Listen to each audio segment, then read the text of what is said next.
Welcome to the Real Estate Brief. I'm Adam, and today we're cutting through the noise. We're going to get to the truth in the news, look at the data, and I'm going to give you some of my observations and where I believe that you can find opportunity. So if you're ready to gain your real estate edge, let's dive into our very first story. And this very first story is actually going to be more of an overview of what's going on in the mortgage industry, the mortgage rate industry, to be more specific.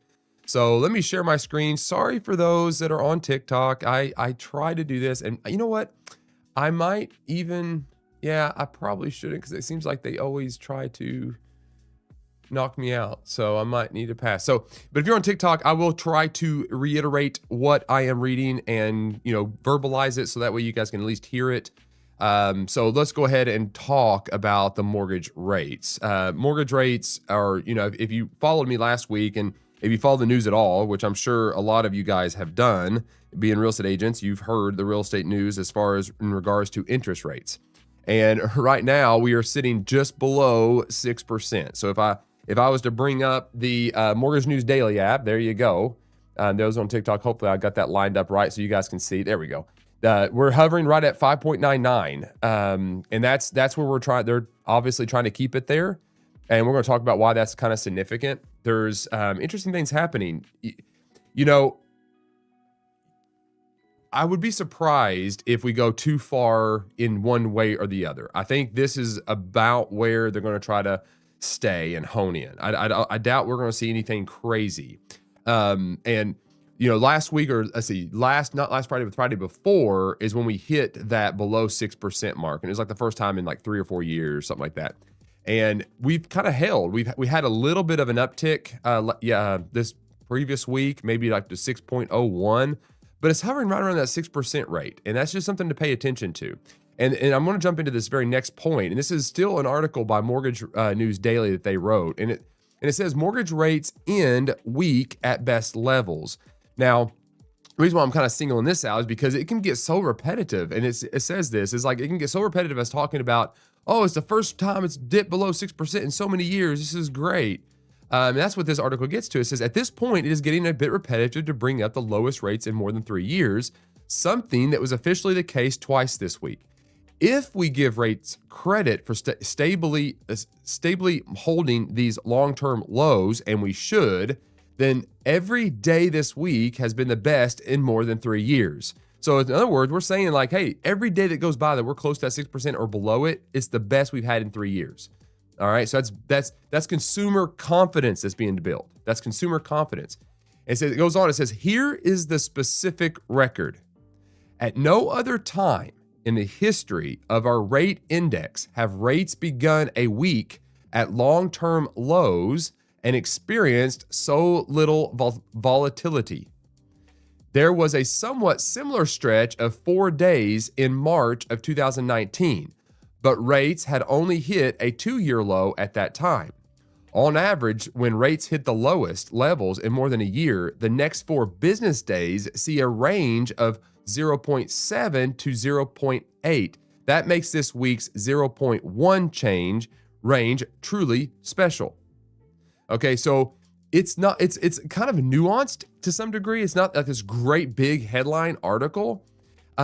But it is something to pay attention to and what they're alluding to is this is the first time we've held this low interest rate for such a long period of time. And since we have done that, that's bringing a lot of confidence to the consumer side of things. And the more that confidence increases, the more likelihood that things are beginning to shift and move. So if we can hold that rate for a long period of time, people get more comfortable. They're like, okay, well, this is kind of it. Even when you go into talking about like the lock-in effect and things like that, that begins to ease that pressure. People begin to think differently about the market, and they begin to analyze their money and think through their processes and think maybe now is a good time to sell, or maybe it's not. They're able to be a little more confident that, look, 6% is just where we're going to be. And I think that's kind of the game here. And as we progress through the articles today, I think that's what we're going to see. I think we're going to see that there's just a more steadying. There's more of a, I don't want to use the word stagnation, but stability probably the right way, and maybe some element of stagnation. But that's more of a market correction. That's what we're seeing. We're seeing the market kind of correct itself, but slowly and not immediately. And I think that's a good thing. I really do. So before we get into all of the data and talking about the market and that kind of stuff, let's just briefly talk about Wall Street and the real estate and the federal government and what's all been going on there. The past few weeks, we've been hearing about the bipartisan bill that it has been aiming more specifically, and there's a lot inside of that bill. I encourage you guys to go back and watch some of my live streams. I broke down that bill a little bit. We'll do that a little bit more as we get farther into that bill getting passed and being integrated into our markets. We'll talk about that as we go forward. Obviously, we'll be dissecting that and how that correlates to real estate agents and how we can navigate this new bill and what all it means, all that kind of stuff. But today, I want to hone in just a little bit because there's been like a crazy amount of pushback. There's been a crazy amount of comments from even on the Economist side when they start talking about big investors being banned from buying single family homes. A lot of economists are saying, well, it's not really going to do much to the market. It's, they only own 3.8%. Yeah, 3.8% of the market is all of these big hedge funds own. So it's such a small little percentage. And they kind of dismiss it and say, well, it's really not going to do much. Well, and I made this whole argument in the previous live stream. It's like, does that mean you don't do anything? Is the solution then is like, just because it doesn't affect a big swath of the real estate market, you don't do anything? I don't think that's the case. I think there is an element that this is a good thing in the bipartisan bill. And I say bipartisan because that's what it's going to get to.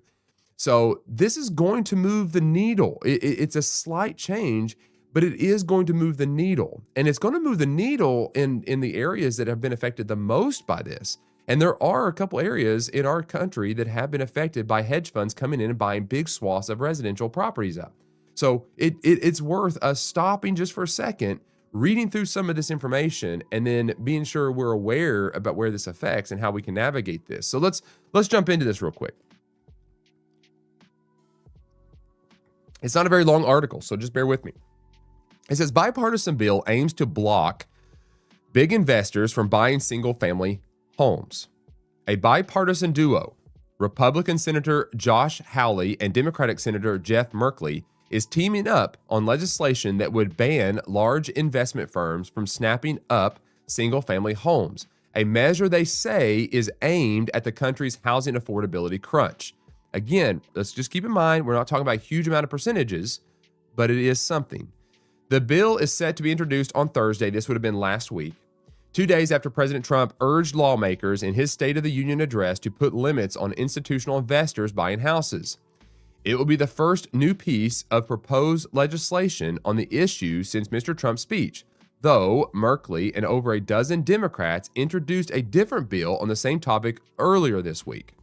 Okay, so there's a lot. Let's just pause for just a second and dismiss party lines. Okay, we're talking about real estate here.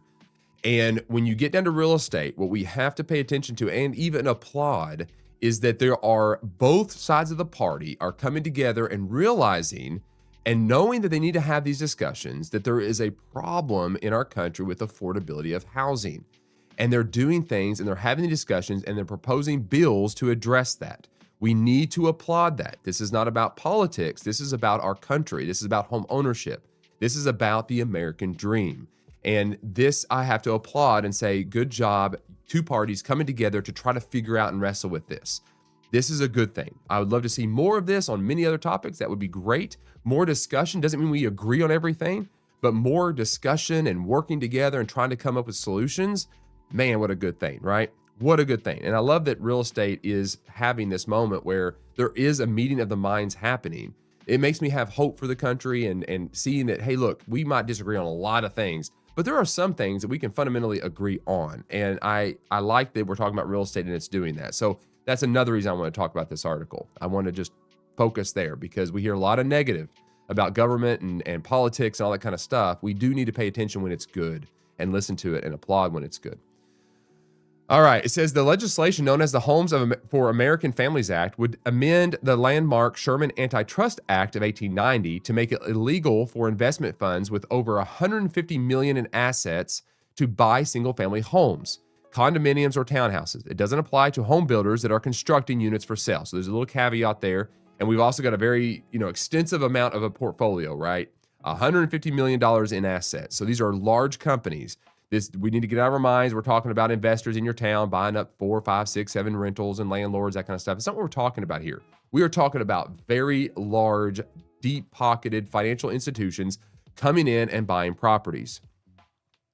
It would also task the Justice Department's Antitrust Division, which brings civil suits to quash alleged anti-competitive practices with enforcing the law. Quote, families deserve to be able to buy their own homes and achieve the American dream without competing with big investment companies that irrevocably drive up housing prices, Howley, a Missouri Republican, said in a statement. That's why I am introducing legislation to ban Wall Street from buying single-family homes once and for all. Merkley, an Oregon Democrat, said in a statement, quote, as corporate investors invade the housing market nationwide, we need action to protect hardworking Americans achieving the dream of home ownership. Now, with bipartisan support, we have wind in our sails to finally crack down on billionaire corporations gobbling up American homes. Can we just, I understand it's not going to be a huge, massive shift of the needle, but can we applaud this? I think this is where we can find unity, right? I just love, this is where you build a country back. You have this unity going on. There's a bill being proposed by both parties, and we're working together to get resolution. All parties see that there's a problem. Each one is having conversations and proposing ideas. Great. This is good. This is good. The bipartisan push comes as Americans struggle with high housing costs that have put homeownership out of reach for many families. We're talking about majorly the millennial generation is struggling to buy. The inflation is out of this world. The cost of homeownership versus income is outpaced. We're seeing that change, though. We'll get to that here in just a second. Just pay attention. But still, it's still very much out of pace for that large generation to be able to afford homes. We've got a problem.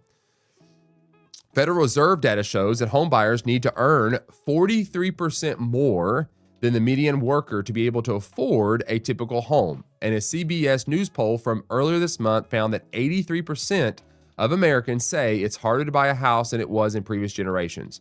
I mean, you kind of see that throughout the whole country, right? That's very true. It's definitely way more expensive. Everything's more expensive. Everything costs more. Nothing's really cheap anymore. I mean, you name the product, it costs a lot to buy. Now, I will pause for just 1 second, though, and make sure we don't just take numbers like this and just run with it. Let's do a little bit of caution and just realize that real estate is local. All right. When we start putting 83% of Americans say, and we start saying 43% is higher than the median worker can afford, we have got to, as real estate agents, not just take that number and run with it and run our own social media ads and have our own talking track. What we do is we listen to that kind of number and we go to our own local MLS data and we begin to do a little bit of research and we see what's going on in our market, because that might not be the case where you are. You could be in a great area where the affordability is amazing. People are moving in, and to run with that kind of ad would be counterintuitive to the demographic that you serve. So we need to take information like this and compare it and contrast it with our local information to help us be able to navigate that and make wise decisions. Because if our market is better, let's just hypothetically say in our area, it's not 43% more than the median worker, it's 30.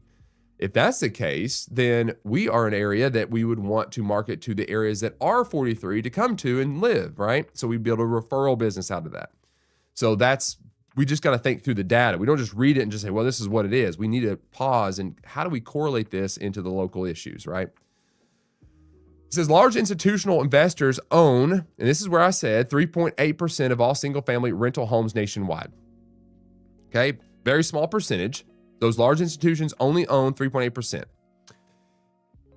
But in some parts of the country, and this is the but, right? We got to pay attention to those buts. Pay attention to them because it says, but in some parts of the country, their share is much more significant.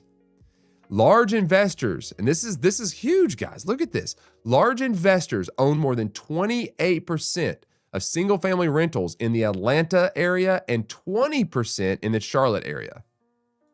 That's a massive amount of percentages.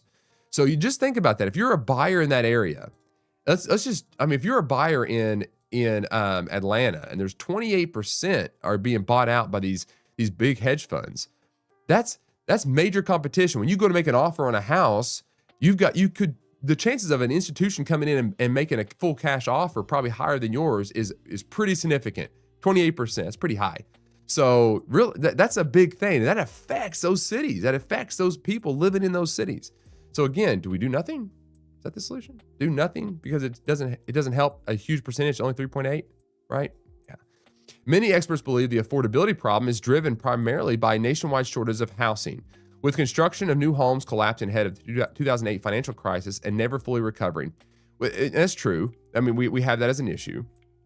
It says, but members of both parties have argued that when deep-pocketed investors decide to buy homes, it makes it extremely difficult for normal would-be homeowners to compete. Just logical. Very simple to understand that. Mr. Trump signed the executive order last month directing federal agencies to avoid approving, guaranteeing, or facilitating the sale of most single-family homes to large institutional investors. And he mentioned in the State Union address as well. So there you go. That is the whole idea. There's two things to note here. One is, let's applaud when two parties are coming together to work on a solution that they realize is a problem, and they're working together to find resolution for it, fixing the problem. We got to applaud that. We thank that. That's a good thing. The second thing to note is just because it's a low percentage, 3.8% that's being affected by this, doesn't mean you don't do anything. It doesn't mean you don't respond to it, because there is and again, going back to the whole local idea, do you think the people in Atlanta with Charlotte would say this is not a big issue? No, they would say this is a very big issue. We're talking about 28% and 20%. I would argue that if you're in that area, you're probably standing up saying, yes, this is a good thing. This is important. We need to fix these things, right? It makes logical sense. So it doesn't mean we don't do anything on the federal level. The third thing I would say to wrap this whole article up is that I would say go local. Find out what's going on in your market. Make decisions based on that. Make your marketing ideas based around that. What does your market look like? Is it a lower percentage in cost of living versus a higher one, and you could appeal to the higher places to then bring people into your area? There's an opportunity to be found there. There's a lot of opportunity, to be honest, when you start seeing things like this happen. So just be alert, pay attention, see where that's at, what's going on in your market, and make plans accordingly to market yourself to those people. All right, now let's go into our second article of the day. This is, again, this is an article from last week, but I'm just kind of using these articles a little bit to kind of build into the economy and just get a broad picture about what's really going on here, so we can begin this week understanding about some of the movement that's happening. So I wanted to bring this one back because I read it over the weekend. I was like, man, I really need to talk about this. I just wasn't going to live stream over the weekend. Just didn't have time. This article is pulled up by Fox Business, and it's titled, "Home Buyers Refuse to Back Down as Mortgage Rates Continue Hovering Stubbornly Near 6% Mark." The mortgage rates, they are hovering. They're stubbornly right around that 6% mark. But the wait and see crowd, the ones that are just kind of like, man, I just don't know about this, they're starting to relent a little bit. The whole fear idea, or the worry that if I go out and buy now, the interest rate might drop lower, or I might be paying more. All those type of things are beginning to shift just a little bit, because we talked about this at the very beginning. When you start looking at the interest rate and it holds closer to the 6% rate, people get more and more comfortable being there. So if they're comfortable, they begin to make decisions based on that new norm. And that's kind of where we're at, right? That's what we're having. And the longer we hold at that rate, the more confidence we get into the market. It says new home sales outpaced 2024 levels by nearly 4%, while refinance applications surge 150% year over year.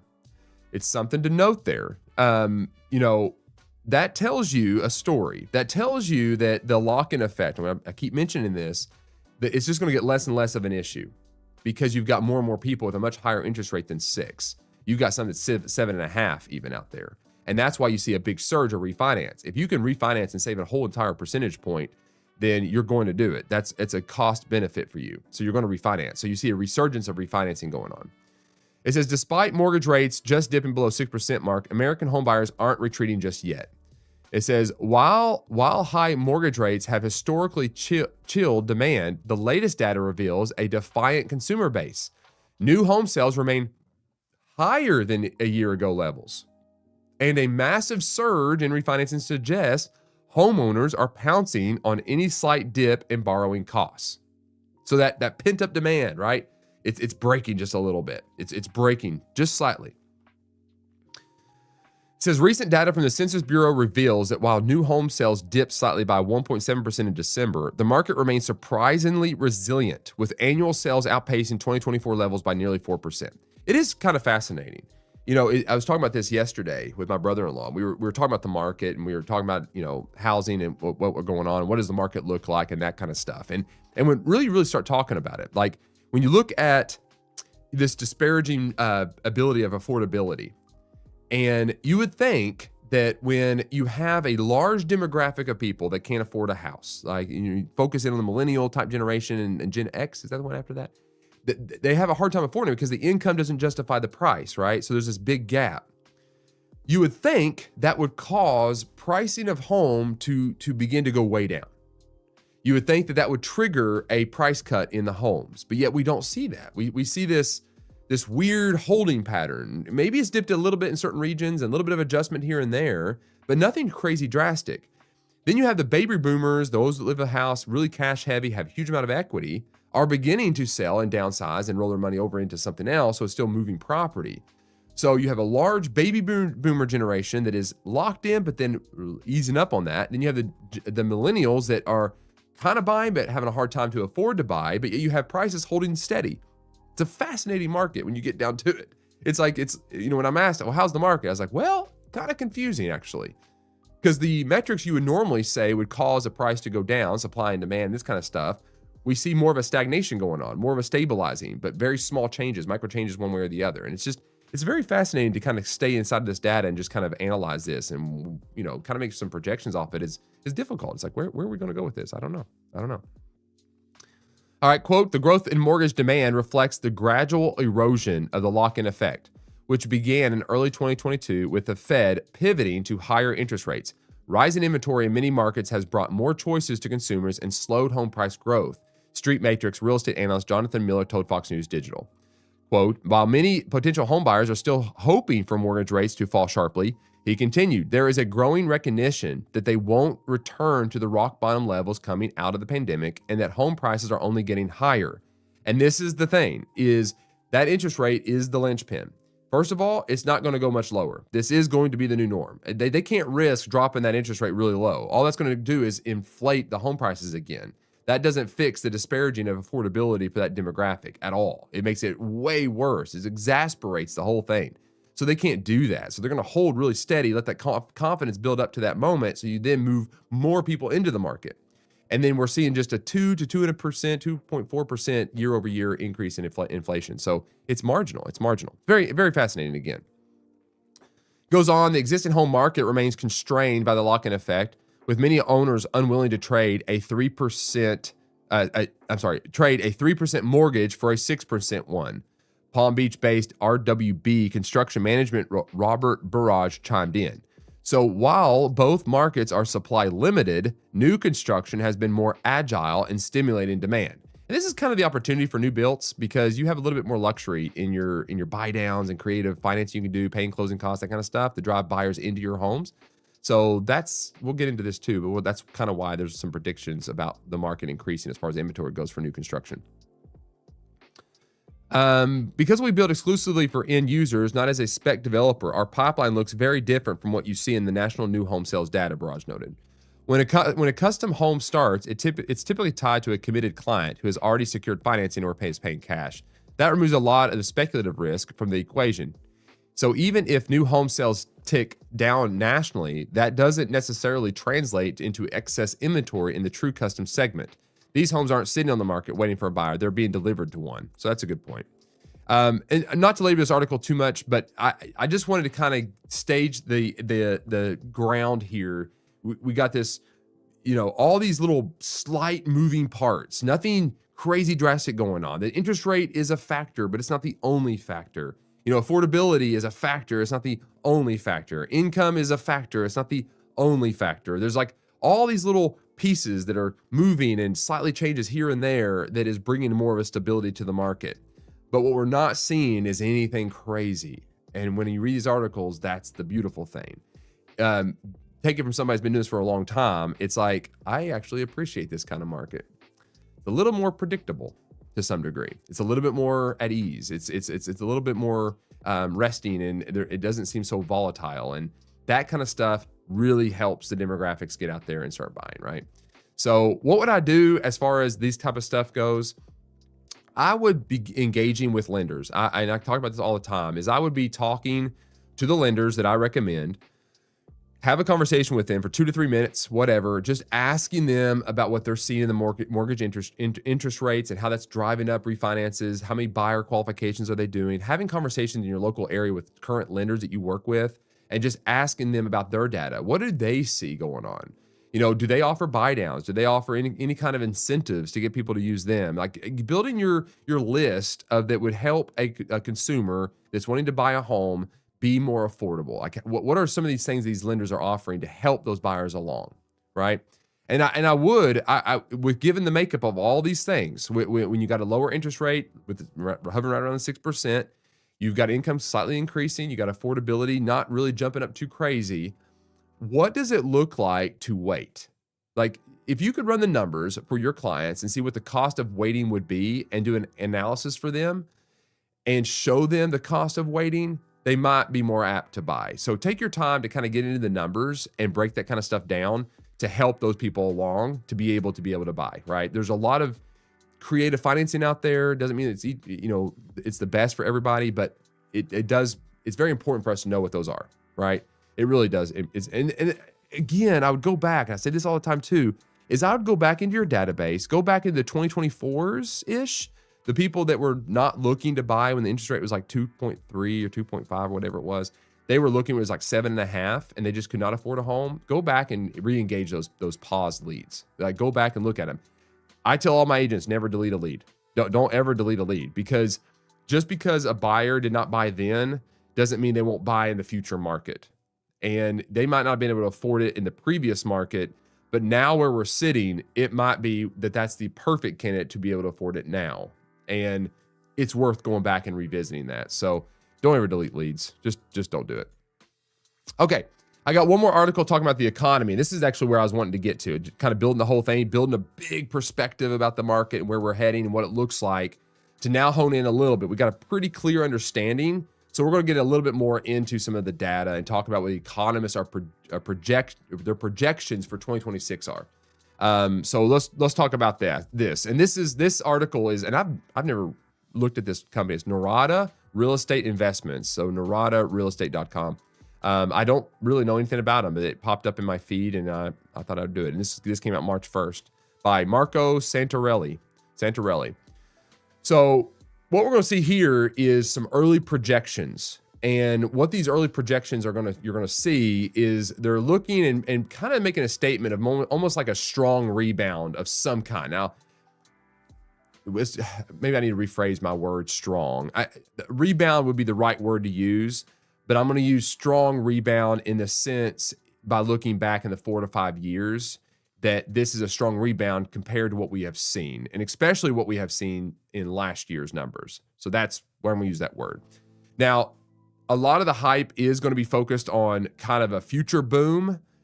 The real opportunity for agents and that kind of stuff is going to be found inside of your relationship funnel. It's going to be building the relationships with people, helping them describe what this market looks like, what it looks like, and how to navigate it. Because when I say it's a rebound with nuances. Going back to what we've just been talking about, there are all these little micro changes.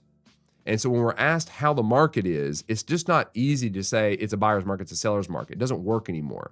We got to be able to use a little bit more quantifying data. And that's what these economists are going to help us do, okay? So with all that being said, let's go ahead and jump into this article here. Like I said, it's by Norada Real Estate Investments, noradarealestate.com, by Marco Santarelli. It says, housing experts say 2026 could mark the beginning of a long-awaited real estate rebound, but not the kind of sudden boom many buyers remember. Instead, economists expect a gradual recovery driven by easing mortgage rates, improving affordability, and steady increase in homes hitting the market. So just notice when I say there's like all these little factors, he laid them out right there, right? He said easing mortgage rates. We talked about that. We got easing mortgage rates compared to what we've seen in the past couple years, past 3 years actually. We have the improving affordability. How do you improve affordability? Well, We talked about legislation and stuff going on the federal level, but we haven't talked about income increase. And that's another one. There is an increase in everybody's income, and it's the increase is outpacing the inflation now. So doesn't mean it's closed the gap huge, but that is the numbers. And then the third category that he laid out here is what? There is a steady increase in homes hitting the market. So the inventory is now increasing. So this is kind of that makeup. This is the argument. Is you take those things, that package there, if you will, and that becomes the economy. That becomes the future, the projections, what we could see in 2026 and over 2027, where we could be heading. All right. He goes on to say, after years of bidding wars, record high prices, and stretched budgets, the housing market may finally be entering a reset phase. Analysts at Redfin, the National Association of Realtors, and Realtor.com project modest sales growth next year as incomes begin catching up to home values and financing conditions slowly improve. It goes on, says the outlook isn't for a dramatic surge or sharp correction. Okay, there's not a big surge of any kind of correction. There's no big sharp correction going on. It's a really subtle one. Instead, 2026 is shaping up as a transition year, one where supply improves, competition cools, and the market moves closer to balance. Okay, we'll go through this data, and you guys go out and read these articles. You'll see that that's pretty much what we're going to be looking at. When we start looking at the data, it's like nothing drastic. But guys, this is a really good thing. This is what we should want. This is what we should want. Anything else that's too drastic leads us to a crash or a reset, right? We don't need drasticness. If you were in 2008, you saw that crash. 2012, you saw that crash. And then 2022, you see the crash after the inflation of the homes. So there's been these multiple resets happening. This kind of market is a more stabilizing market. This is good, right? This is good because you can figure out marketing strategies, you can figure out verbiage, you can adapt yourself and build your business models from it. There's some projections you can make, like if you're doing goal setting, that kind of stuff, you can do that. If you're running a brokerage, you can make projections based on how many agents you need to make turnover, that kind of stuff. I mean, you can take all this kind of information, this kind of stabilization, and make decisions from it, and then help yourself navigate it better. This is so good, outside of just the affordability part of it for the consumer. I'm not going to go through the articles, each one. I'm going to go straight to the graphics here. This is by Redfin here, and the quote is "Great housing reset," according to Redfin. So let's look at this. I'm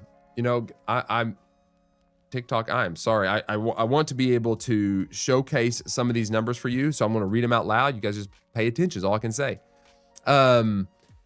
Let's see, they've got 4 columns here. You got factor, pandemic boom, 2020 to 2022. Then you have the current market, and then you have Redfin's 2026 predictions, okay?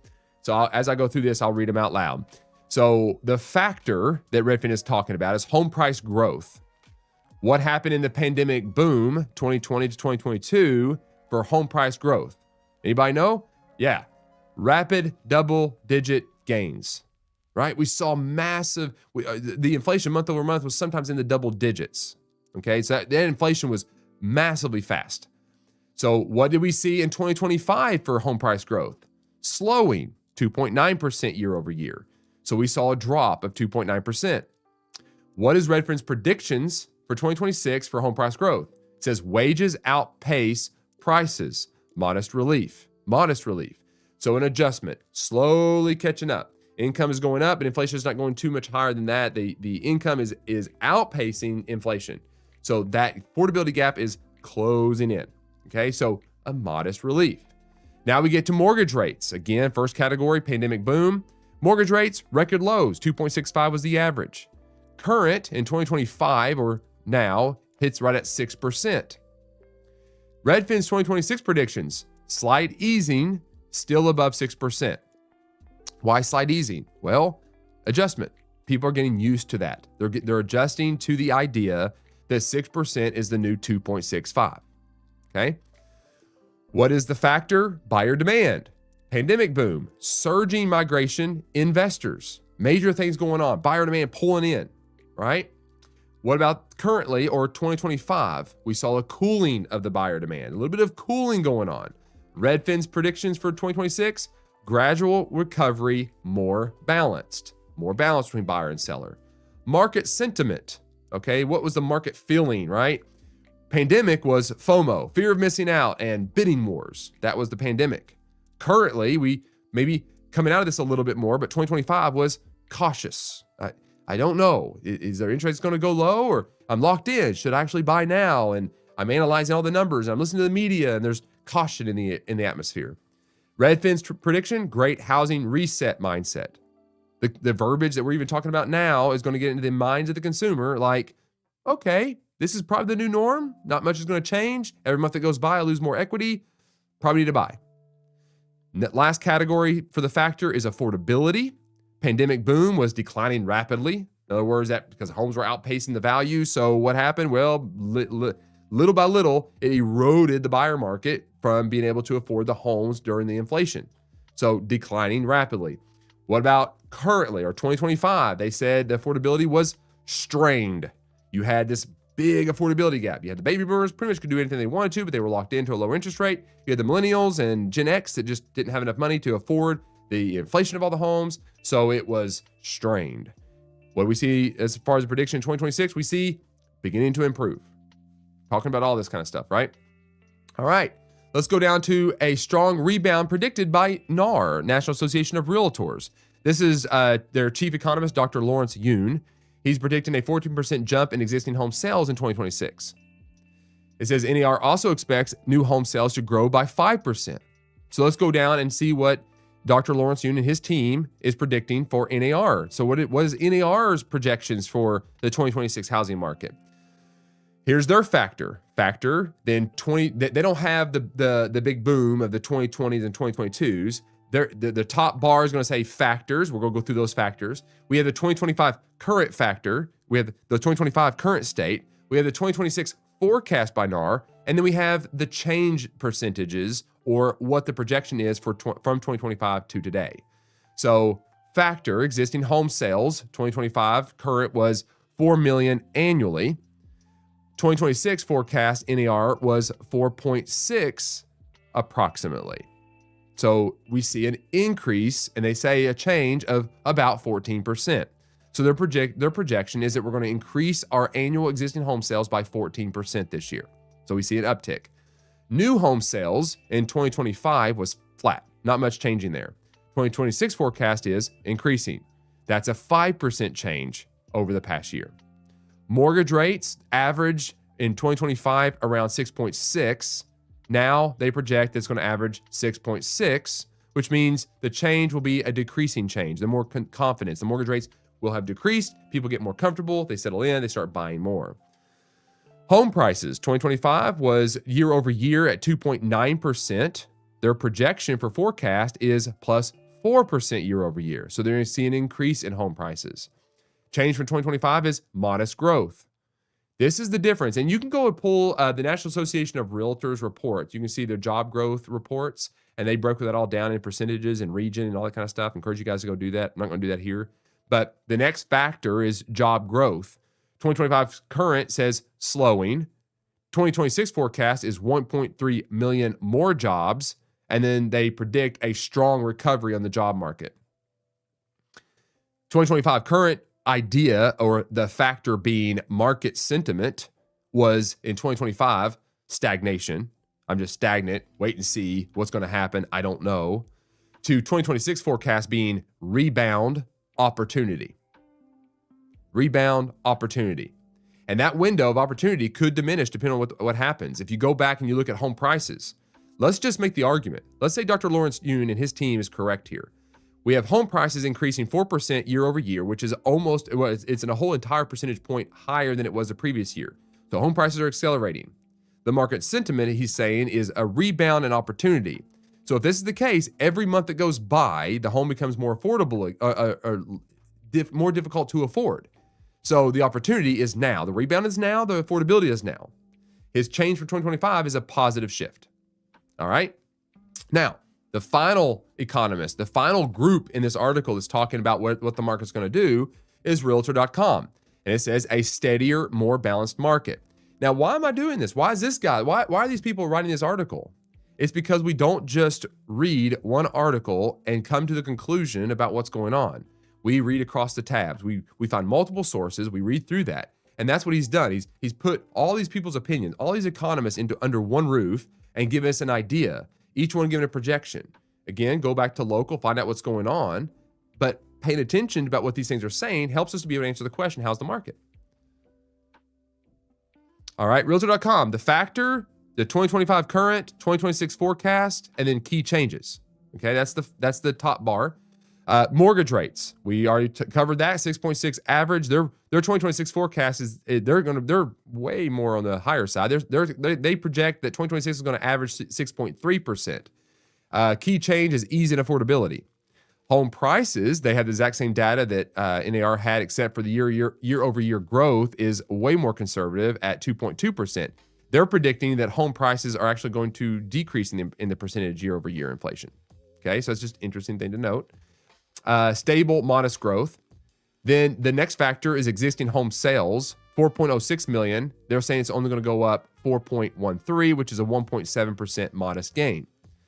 Inventory in 2025 was recovering, and then 2026 forecast is 9% year-over-year growth. So they're projecting a 9% of more inventory coming on the market than it was the previous year. More choices for buyers is the key change. Then they get into the affordability comment. 2025 is strained. 2026 it's improving. Okay, so significant improvement is what they're going to do. And then it summarizes it in this article. It says, bring it all together, what the experts agree on. Here's what I see, the common thread woven through their predictions: improving affordability, increased inventory, modest price appreciation, gradual recovery, regional differences, and regional divergence. So there is a lot of data in this article. These articles are pasted inside of the YouTube description. You guys can go back and check that out.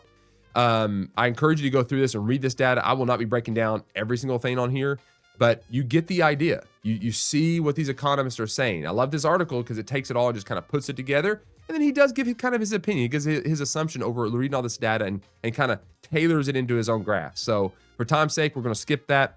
But the article is available for you guys to read through that if you so choose to do so. But I appreciate that. So thank you guys for staying tuned and listening to me go through all these numbers. It can be very boring, but look, it's important for us to know these things, right? It's so important for us to know these things. All right, let's jump into our final article, and we're gonna wrap this up. This article here, the news broke like crazy. There's tons of articles about this right now. I mean, if you just take a moment and just read through this, you'll see all kinds of stuff going on. And this is in regards to the Compass striking a deal with Redfin and Rocket. Okay, and Compass did just strike a deal with them. And look, the industry, and if you go back and you read headlines about this, they're calling it war. Okay, they're calling it a war against organized real estate. Okay, that's even what this headline is talking about. This is by Inman News. It says, with Rocket deal, Compass strikes at organized real estate. It really seems like war. Okay, so they're calling it war. This is a classic example of industry disruption. All right. Now, can we fully predict what all this means? Absolutely not. Okay, we cannot predict the play that the chess movers are playing and what's going to happen there. There's going to be drama. There's going to be setback. There's going to be some creative moves. But this is the makeup of what disruption looks like. And when we start seeing and hearing things like this, we listen. We pay very close attention. We watch what Compass is doing. We watch Redfin. We watch what National Association of Realtors do. We watch what MLSs in your local area do in response. But let me just say this. You pay attention. Don't ignore this, all right? I will say this. As a matter of fact, I watched a whole little short video by Jared James, and he was talking about this and being kind of somewhat interviewed.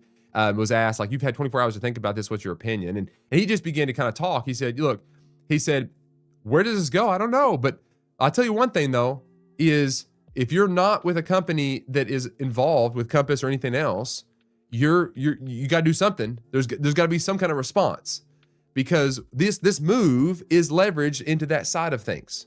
It is massive leverage for the Compass brand. and realizing that Compass just acquired Anywhere. We're talking about 300,000 plus agents now underneath the Compass umbrella, making a partnership to share their exclusive properties, their coming soon listings with those organizations first before they go out into the MLS. So this is a big shakeup. It is something to highly pay attention to. And if you're in another brand that doesn't have something like this going on, pay attention. This is going to affect you at some point. It's going to affect the way you sell properties. Not saying jump ship and all that kind of stuff, but there needs to be a response. At the same time, we need to be paying attention. What is the MLS is going to do in response to these type of things? I'm not going to weigh in and give my opinion about this because, again, there's no way to know how this plans out. I'm not Robert Redfin. I'm not NAR. I'm a guy sitting here reading through articles and trying to figure out what's going on. But I understand the argument. I understand the pushback. I understand what Compass is trying to do here in regards to pushing back against NAR and MLSs and the portals and Zillow and all this type of stuff. I understand the pushback.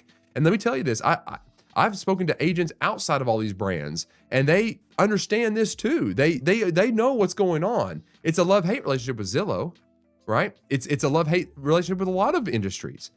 And there is, when you have that kind of tension inside of an organization or inside of portals and companies and business, you end up having issues. You end up having things like war going on. You end up having disruption. Things begin to move and shift. I mean, if you go back a couple years ago, we were going through a whole big legal lawsuit about price fixing and commissions and buyer rep agreements and all this kind of stuff. You know, we all as real estate agents got drug into this whole battle, right? We never talked about commission. I never talked about commission with anybody. But here I am being lumped into a lawsuit. Well, when those type of things happen, that causes disruption. People begin to sit back and say, whoa, we got to redo our value. Like, what are we really doing here? And look, I talked about it last week. NAR came out with the whole new marketing campaign push and talking about what they do, and they do right by you. And look, they feel the pressure from this kind of stuff too. They're paying attention. So we need to do as well. So anyway, that's me just kind of setting the stage just a little bit to have this discussion. But let's kind of get into this whole thing, right? Here's this is by M, and it says, if I was a large MLS, I would be having war room discussions about what our model is going forward in a worst case scenario, one industry veteran told Inman. So, and I guarantee you, every single MLS and large MLS and everybody else and NAR and everybody and every other franchise and real estate office out there are talking about this, right? And there are going to be war room type discussions. Where do we go from here? What does this mean for our industry? These are conversations we need to be having because this could be a massive shift. All right. It says, when Compass announced this week that it struck a partnership with Rocket Companies to display its private exclusives on Redfin, the mega brokerage made a potentially industry-changing strike in its war with organized real estate. For at least 3 years, Redfin will host listings that are within Compass's 3-phase marketing process. The portal will prominently display the listings, which won't accrue days on market or price change history, and Redfin will send buyer leads directly to Compass listing agents. Compass coming soon listings will show up immediately on Redfin, with private exclusive properties following later. You see how this is big, right? That's big stuff. The move took direct aim at 2 of Compass's foes.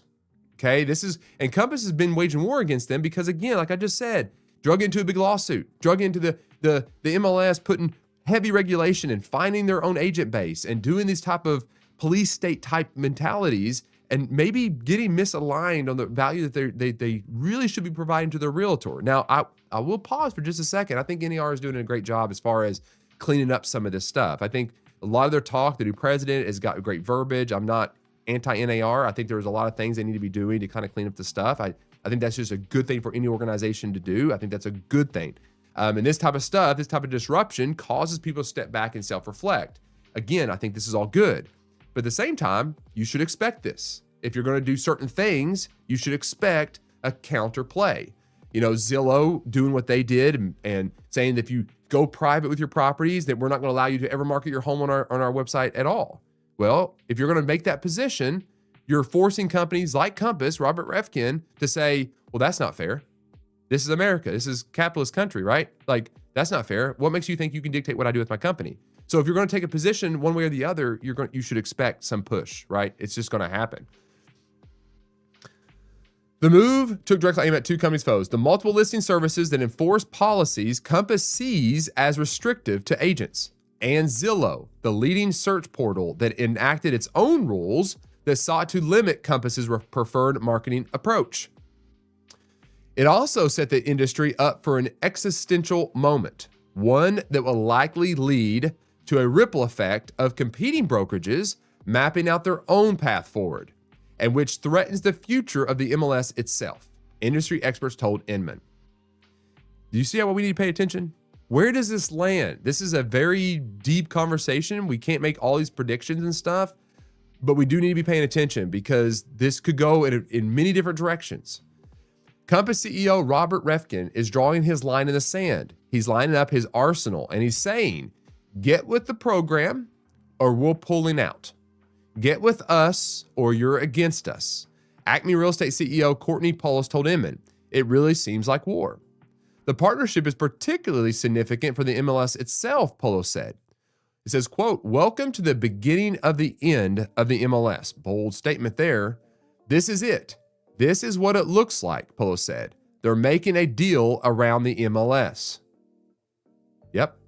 They're making a deal that circumnavigates around the MLS.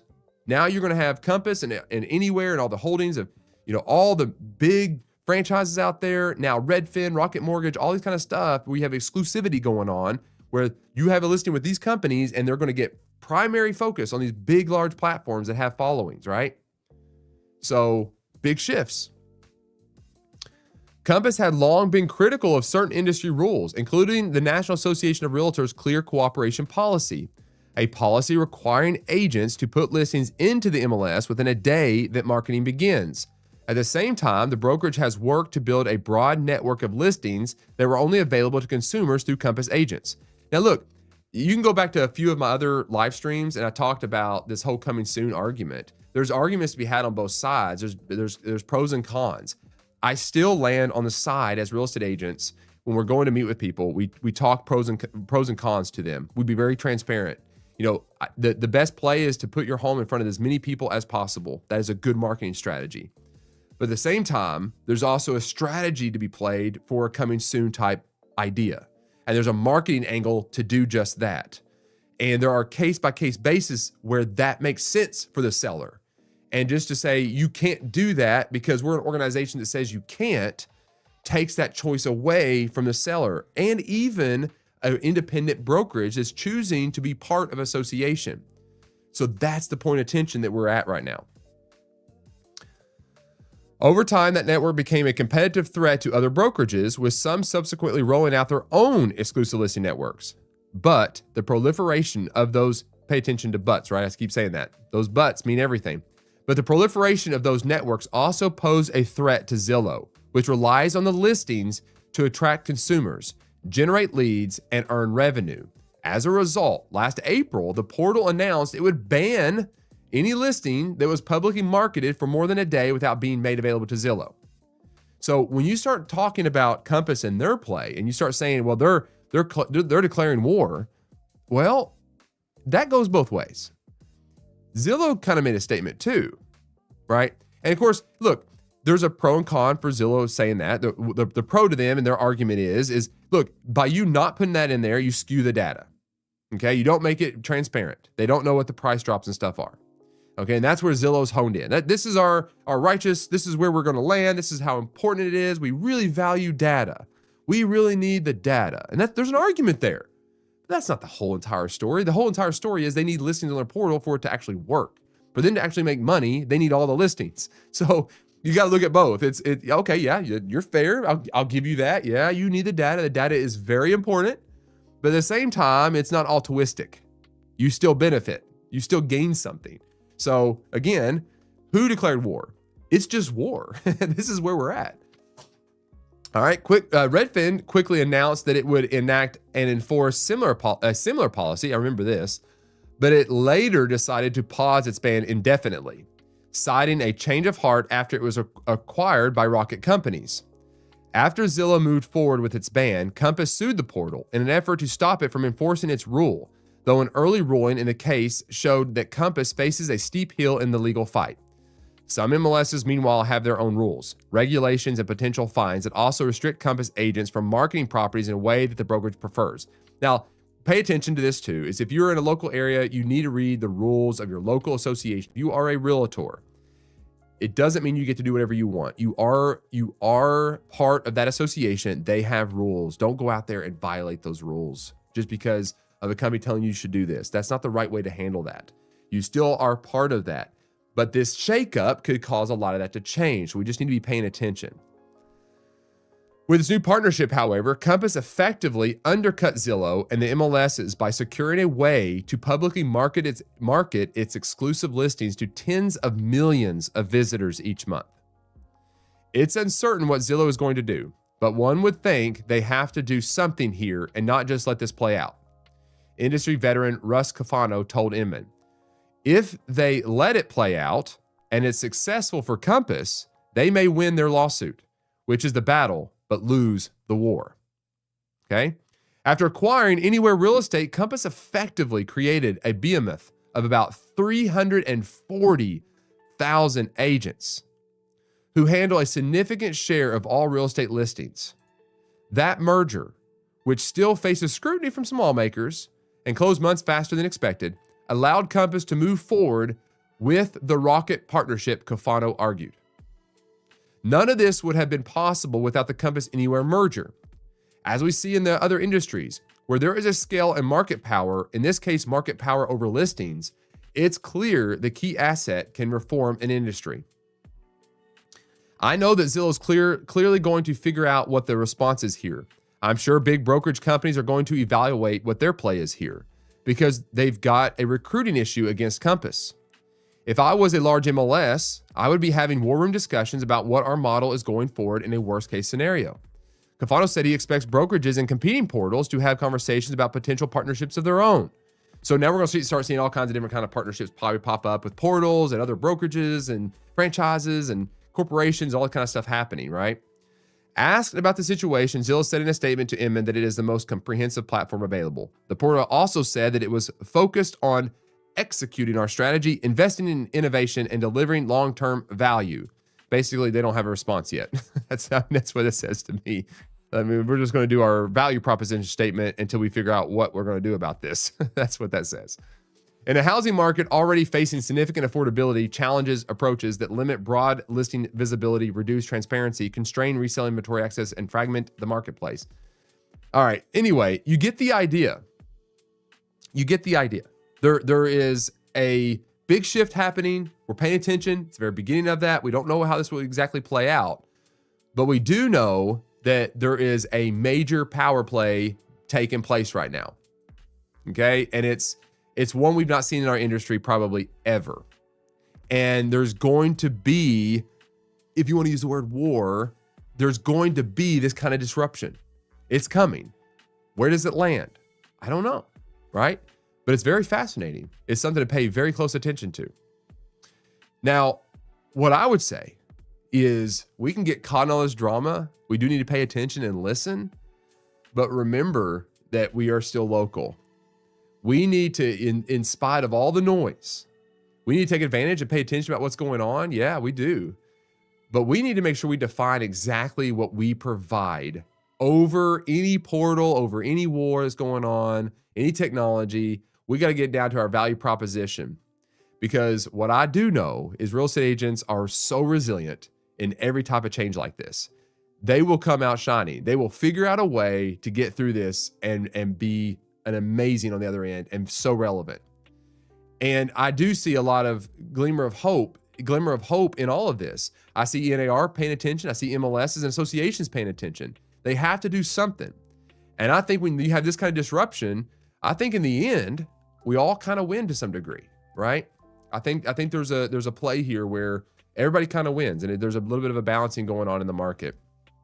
So that's a lot, guys. I mean, I went through a lot, went about 4 minutes over today, but it was a lot of information. I wanted to make sure I got through this and just hit the stage. Like I said at the very beginning of this live stream, I will not be live streaming Tuesday and Wednesday. I'll be back on Thursday, 8:30 a.m. Eastern time, where you're watching me now. I always seriously appreciate everybody that stays and watches. I don't take that for granted. I'm literally a guy that's been doing real estate for many years. Love the industry, love agents, love what I do. Hopefully this is providing some value back to you guys. It's my heart. It's what I desire to do, because it's a very confusing industry. It's one that's rapidly changing. We just explored that today. Tomorrow it could be completely different. New legislation, new things could happen, and massive changes could happen. And it changes that fast. So my point here is to kind of keep my finger on the pulse, deliver what I know, and kind of give my observation. Hopefully it's helping you guys. So thank you guys as always. That is your real estate brief for today. If you found this helpful, please consider hitting the like button, following me, all those type of things, right? I greatly appreciate that. I don't take it for granted. I do thank you guys for that.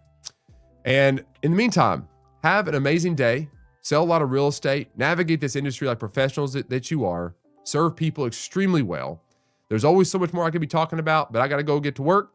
Have a great day, and we'll see you Thursday, 8:30 a.m. Eastern time. See you then. Take care. Appreciate you guys greatly.